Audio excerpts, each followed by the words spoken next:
we have a report from the Budget Finance Advisory Committee, Airport Finance Subcommittee, report number 1. Arthur, morning. Good morning.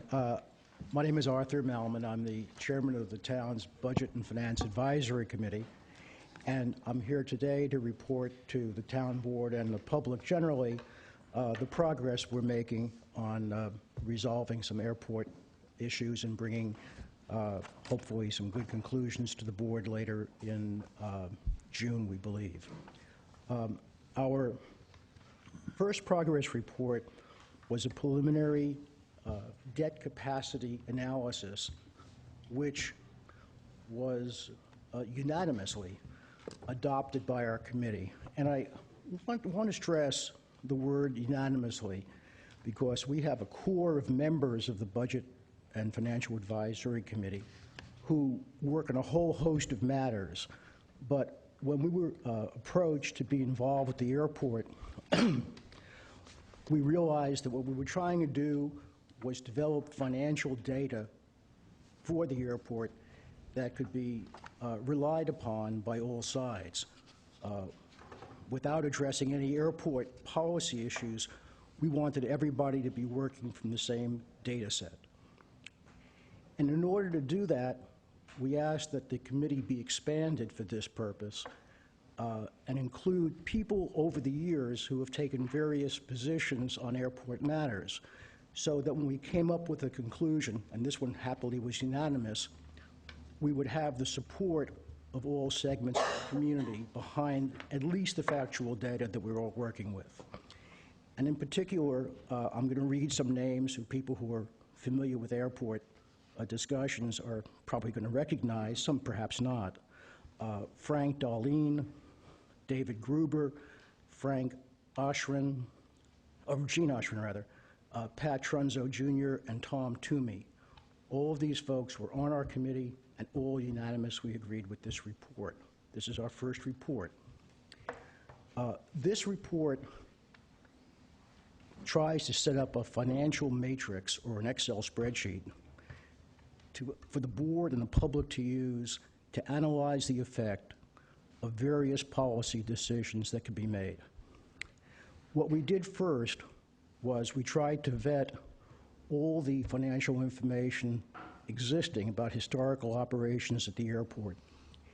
And while Peter Wadsworth, who will talk a little bit later, took the lead in this, it could not have been done without really terrific help from Len and Charlene, who were there on every step of the way. Because the last thing we wanted to do was develop some data in a vacuum and then somebody pull out historical data which was different, and we'd have a real mess. This report, which we're presenting now, is the simplest of all cases. It says nothing changes. Everything that's happened at the airport for the last 5 years pretty much continues as is. The growth in revenue stays the same from various components. The growth in expenses stays the same from various components. So really no changes, but if we pay attention to the airport, how much debt can it carry comfortably in order to make the improvements that we all recognize have to be made at the airport? But I want to stress, made at the airport without expanding the airport. One of our guidelines at the very beginning, and we've stuck to that rather, was we're supposed to analyze the airport as it is now and not with an airport operations expansion. Apparently there's no support for that. In any event, in the next month, we'll continue our analysis and then hopefully have a menu, if you will, of possible revenue enhancements for the board to consider. Such things as renting extra land at the airport, possibly paid parking, a whole menu. And our hope is, with this matrix that we've developed now, if you choose one from column A and one from column B and one from column C, we can plug those in and we can see the effect of those changes you want to make. I mean, for example, to make it very easy to understand, Right now, we have lots of helicopters landing at the airport. Some people think too many. However, every time a helicopter lands, it pays a landing fee into the airport. And most of those helicopters get filled up with gasoline, or jet fuel, actually. So if we start cutting back helicopters, we're going to cut back revenue from helicopter landing fees and helicopter fueling fees. However, we believe there are other revenue enhancements that we can make that will overcome those. But today, we're trying to keep it simple. We're not going to change any sources of revenue. We're just going to keep it the same. So with that, I'd like Peter really to take over and walk you through our first base case analysis.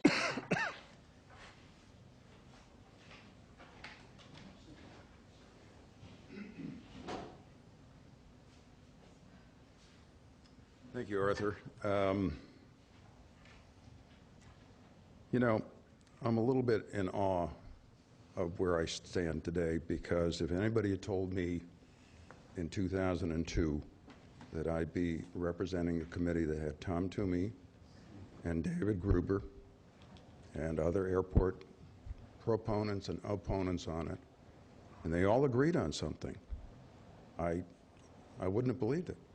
So we've come a long way, and there are a number of people that need to be thanked. I mean, first of all, we have to start somewhere, so I'm going to thank Larry for reaching out to me over a year ago to talk, before he was even a candidate, announced candidate, to talk about airport finance and how the two sides related to that.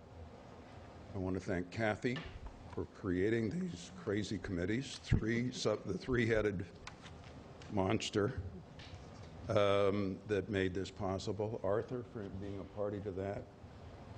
Frank, Mike, other people in the audience who have been a part of that. And I also have to say that I couldn't have done this if I hadn't spent 20 years on Wall Street and with my own financial advisory firm doing similar kinds of work and knowing what a corporate financial statement looks like before I went to the Munis reports, which are still Greek to me in many respects.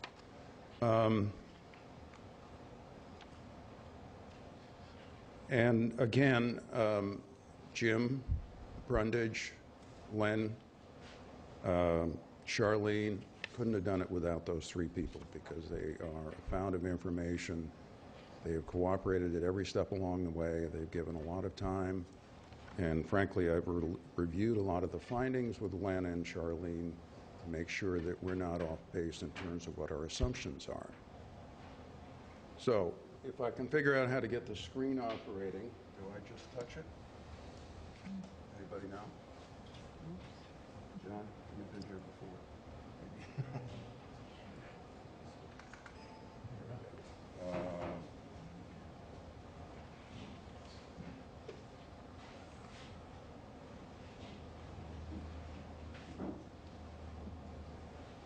Can I get a little technical help here from somebody? Anybody know how to operate this? So you have to log in? Somebody will have to log it in? Jim? Jim, yeah.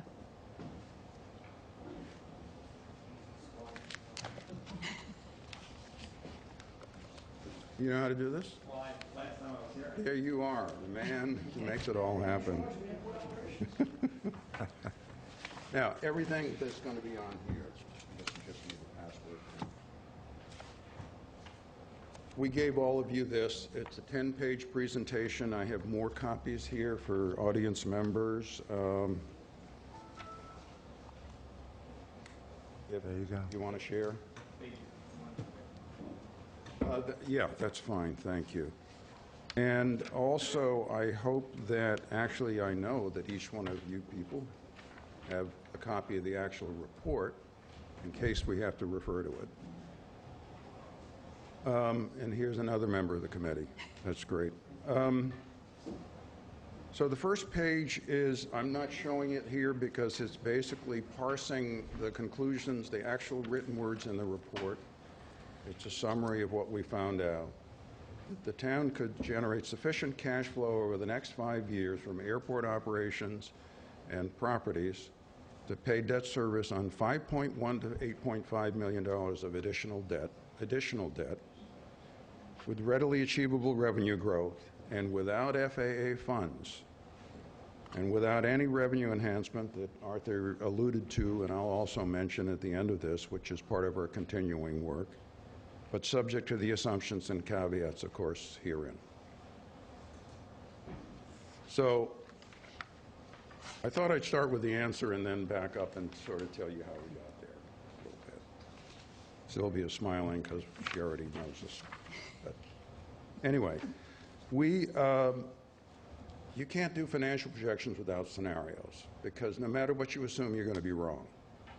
So we wanted to do two things. We wanted to show a range of realistic and maybe even unrealistic possibilities. And secondly, we wanted conservative projections so that we never overstated revenues, we never understated expenditures, and therefore never overstated debt capacity. So we're working with four scenarios here labeled confusingly 1, 2A, 2B, and 3. And I'll explain what they are. The status quo is basically continuing as is, and we used historical growth rates going forward, none of which would have been possible without studying the last 5 years of financial statements. None of that would have been possible without Len and Charlene, who I guess aren't here. They're busy auditing the books or being audited. Len's here. Len's here. There you are. And so anyway, so basically this is trending on as is with a slight modification. We've added some money to the cost of maintenance, not enough to satisfy Arthur, but more than has been spent in the past. And what we found, we made no assumptions there about noise abatement restrictions. There are no restrictions. You're just continuing to grow or shrink. Result, $8.5 million worth of debt capacity for capital expenditures, ending fund balance of $1.3 million as opposed to a starting fund balance of $1.6 million. We allowed, in every case, including this one, you to spend $550,000 over the 5-year period for planning and development costs for the consultants that are here all the time anyway. So, and I think you only have a budget at $100,000 for outside professional for 2014. So, we recognize that might be a little tight.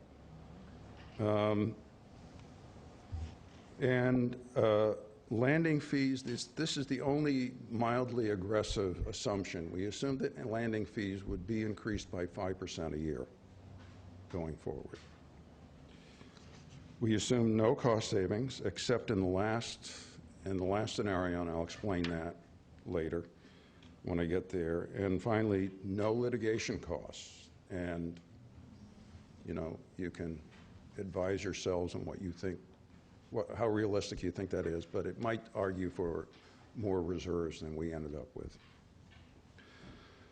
Scenario 2A is a 20% reduction in helicopter flights in 2016, presumably as a result of noise abatement initiatives, together with a mandatory curfew, which we found out probably wouldn't have very much effect because you only have about 2 to 3% curfew operations right now. We assume 50% of those would come within compliance and the other 50% would disappear. So very small impact there. The resulting debt capacity drops to $7 million because helicopters are providing revenues both for landing fees and for fuel purchases, although the latter isn't a big number. And everything else is the same as the first scenario. The next scenario, 2B, is a 50% reduction in helicopter flights in 2016. And then we assume in all these cases, except 3, that they continue on the trend line, but from the lower basis. Nothing else changes, but the debt capacity goes down to 5.1 million. And the reserves are a little skinnier, to 1.26 at the end of. And finally, this is the, well, I'm not going to put a label on it, but you eliminate all helicopters And guess what? Some of your costs go away. At least we assume that for this purpose. We assume the cost of the control tower disappears. We assume that the cost of air scene for flight tracking goes away, and the cost for plain noise, the professional complaint hotline, goes away. So we're saving $500,000 a year, and that's why the debt capacity goes back up.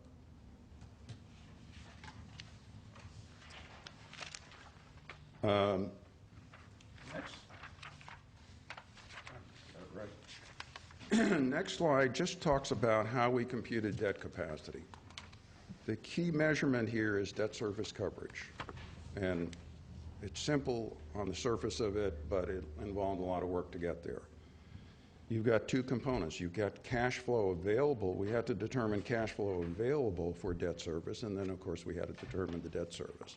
The debt service is easy because we plugged it in, and our assumptions were that you could borrow for 15 years at 2% if you do it this year, 3% any subsequent year.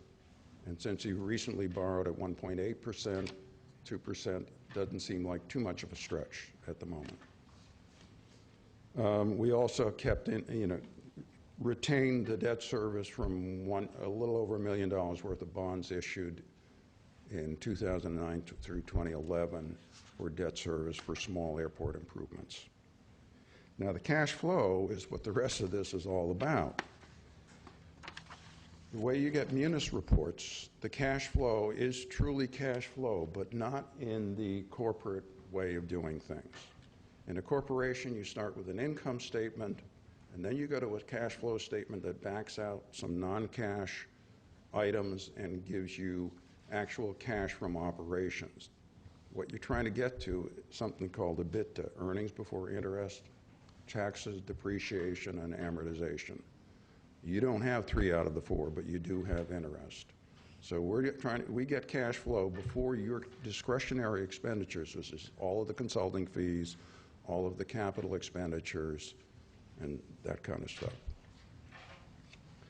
And the criterion is that for every dollar of debt service, you want to have $1.25 of cash flow, minimum. So that gives you a cushion so that we haven't figured something that's so much on the knife edge that if you have a bad downturn in revenues that you have to go to the town for money. We wanted the airport to be self-sufficient. And this is kind of a 1.25 number is the number that was used in many, many bond documents that I was a party to as the trigger for the trustee to step in if you fall below it. So we don't want to fall below it. Okay, now we're going to go back to how we got these projections. And this means you can stop me when we're getting into too much detail and you want to move on. You're getting close. You done? You're getting close. Okay. This is, and I couldn't have done this without the Noise Abatement Committee and convincing Jim Brundage to do reports along the way. This is a pattern. Obviously, flight volume drives revenues at the airport because that's what it's there for. So the most ticklish problem was to figure out what we should assume in terms of growth of helicopter flights and jet flights. And if you look at this slide, which gives you all the way back to '98 and peaks out in 2007, you can see to project forward from what's been happening recently is a little confusing. It's not clear because helicopters were growing at the most rapid rate, then jets, then other fixed wing. So let's confine it to the last 5 years. You can see more clearly what's happening.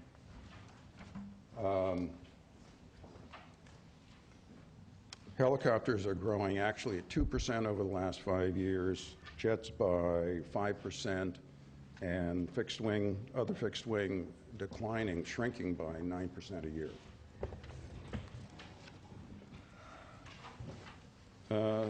So let's go on to revenues. I'm going to try to hurry it up, Larry, because I can see. You're doing fine.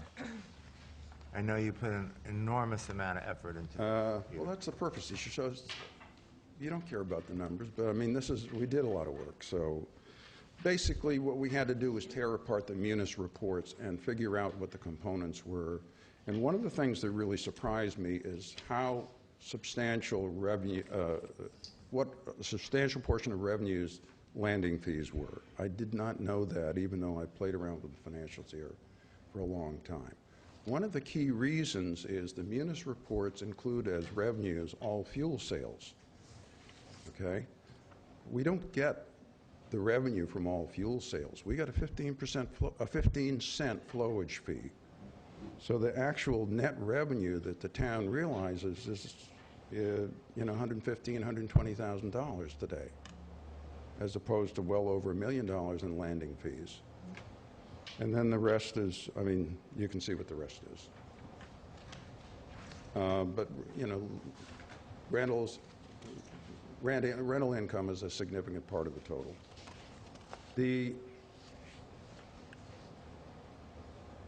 tougher part, and I took out the numbers because this is an old slide, and while the pattern is true, the numbers weren't exact, so I didn't want anybody catching me up on it.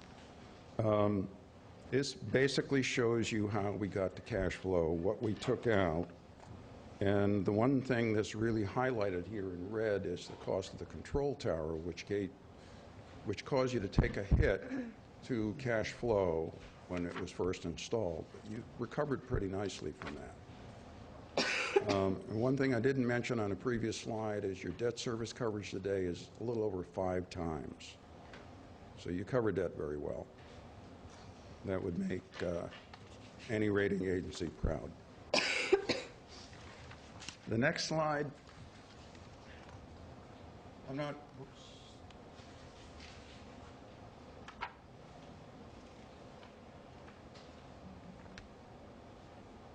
Back, yeah. Yeah, there you go. This is a slide I'm not going to talk about. But this is, just to let you know what we did. Even Arthur is clapping over there. Arthur's, yeah. But basically we took, you probably know that if you've looked at airport financials for a while, that outside professional and subcontracts, the vendors were woven between those two for a while, and you really couldn't tell what was operating expense and what was not. So we had to unravel that in order to build the model, in order to be able to project forward, and that's just what this shows.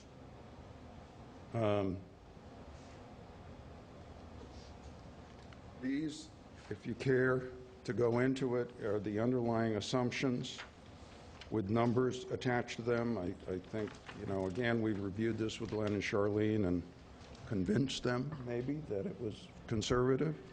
But basically, most expenses we expect to grow by 3% a year. Not an aggressive number, but employee benefits 8.4%. I already told you what the what the flight growth was going to be by type. Again, no new sources of revenue were assumed, no FAA funding was assumed, no litigation expenditures were assumed, and we did 15-year general obligation bonds. So the only thing left is to tell you why we think this is preliminary, and Arthur already kind of introduced that. There's a concern that we haven't been able to express in numbers that we may not have the appropriate level of fund balances to address contingencies and non-bondable expenditures. So that's something that we need to work on going forward. I'm not sure we're going to have an answer. It's a very difficult question to answer, but it's a judgment that you, as a town board, will have to make. The level of capital expenditures was not a decision for this committee to make. We've looked at different schedules. There's a range that we've looked at from 10 million, which was approved last year, to 5.5, which is bare bones. And then the answer is probably somewhere in between. There are probably additional maintenance costs that need to be done on a regular basis that are operating costs, really. And then there's a whole potpourri of revenue enhancements, opportunities, increasing fuel flowage, which I think Kathy might be addressing soon, paid parking, and so on and so forth. We could go on. Why don't you just go through that list real quick? Why don't you complete that list real quick? Out loud, read it Complete out the loud. list out loud. Oh. Yeah. Okay. Well, No, we, so we in the public have some understanding of I the understand. things you're going to okay. be looking at. We have looked at, I mean, of course, we've talked about the fact that fuel flowage fees at many airports are up around 30 cents. So we We could don't necessarily need an explanation of each one of them, but I would like to Well, know. they could be increased at a modest level without affecting the cost of fuel to the end user, because prices of fuel have more than doubled since this fuel flowage fee was set. Paid parking is something that Jim's idea, and I think it's a good one to explore, which is at least during the summer, the parking lot fills up and people start parking illegally along Daniels Hole Road. So we're exploring the possibility of a low-cost solution to, if nothing else, assess the demand, but perhaps eventually to generate some significant amount of revenue. And one of the keys to that will be adequate enforcement, because otherwise people are going to abuse the privilege.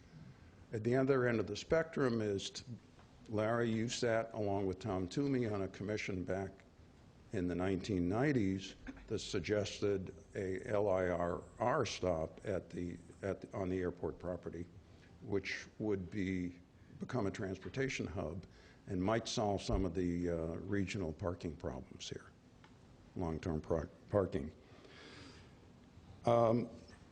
Arthur Bellman and others. Again, this is really, Peter, if I could suggest, I really would like you to list those so the public has an understanding of what enhancement opportunities there might be that you will be looking at in the future, not necessarily an analysis. Don't go any further. Okay. We know that there's an opportunity to bring some leases up to full market value that aren't, and to, in general, assert more discipline in the way leases are administered, so they're consistent among different leases. We are exploring certain loopholes, if you want to call them that, or opportunities for improvement in landing fees. There may be, we've already eliminated certain, okay. There are other opportunities to increase landing fees. There's a possibility of new hangars for existing tenants at the airport that are now using tie-down space. There are 15 vacant lots on Industrial Road that represent in aggregate about 30 acres. There's a parcel north of the airport that's designated for airport uses, but not, hasn't been used yet. And I think you will continue to hear about a possible solar farm at the airport. That's it. Questions, any? No? Okay. I just want to wrap up with a couple of concepts that some of the public may not be totally aware of.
And one is the size of the airport.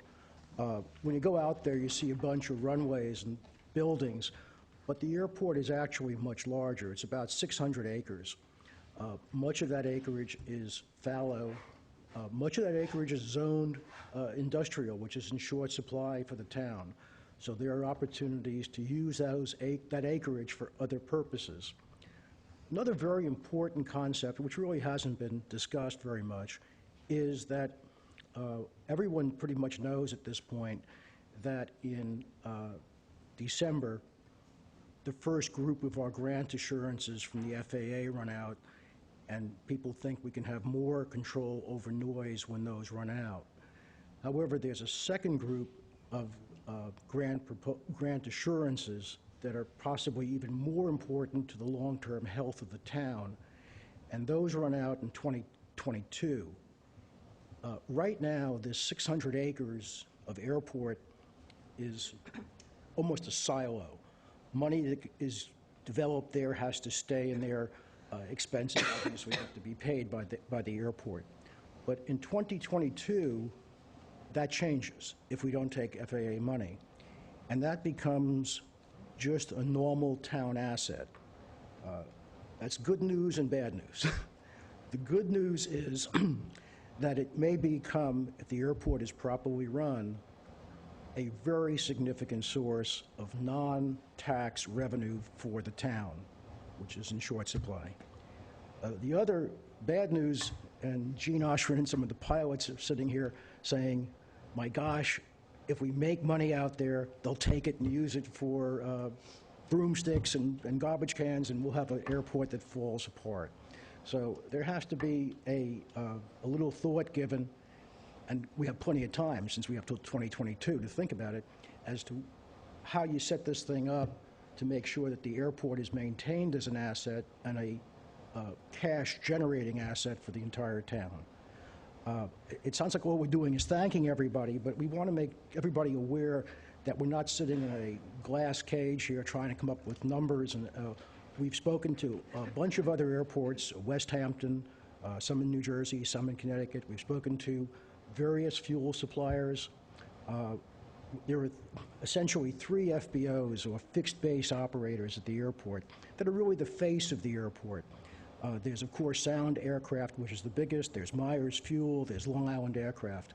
And we've had all of these folks involved in our discussions, because anything we do is going to impact them.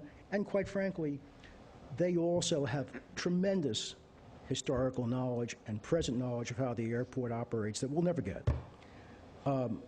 Also in the town, and he escaped, John Jolnicki was a person we've been hammering away at for the last few months, and he's been very helpful, giving us a lot of information, and we'll be going forward. And again, also in the idea of inclusiveness, there are these 600 acres, but they happen to be over a water recharge area.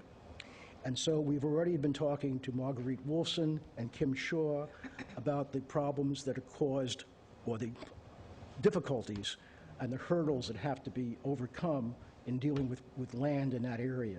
Even though we have land that may be very valuable, there's a whole planning department review that has to be upheld before we get into it. So those are my wrap-up comments, and I think the only other person here is Frank, who might want to say a couple of words about the solar. No?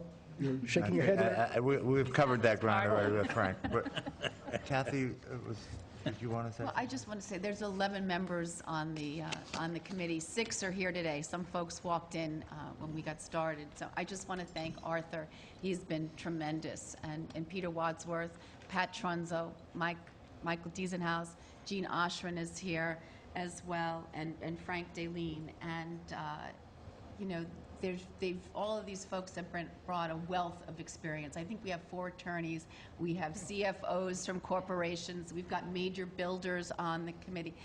the depth of experience and knowledge is incredible. And I have to also say they're also very amusing and crack themselves up at meetings. So it's been a tremendous ride. And I have to tell you, I got back from my first meeting at the airport when the group first met, and I was giddy. You know, it was just incredible how everybody has been working together. Some folks, as Peter said, never thought it would happen, and I guess I had a thought it would happen, which is why my hand went up and volunteered to take on the airport. And I just want to thank you all for the work you've been doing. I just want to add that, you know, I've sat on this board, and I'm now in my third year, and this is finally a process that's taking place that we had hoped it would come to pass. And I just want to thank Kathy and everyone on the committee who's been involved, working very constructively to get to the bottom of what the real financial numbers are, find out what our options are. And I just think it's so very important for, as a board member, to know where we stand and what our options are going forward so that we can make the best possible choices for the community. So I want to thank you all very much. Well said. I would say, first of all, thanks to each one of you. As Peter, especially you, I know you're the one that, dug into the details and the finances and put together, a terrific report, a financial report. And thank Len and Charlene for helping you with that, and Arthur for keeping everyone together on the committee. I wanted to say two things quickly. Yeah, I'm very encouraged by this process. Kathy, I congratulate you as well for being, the author of these committees and putting those together.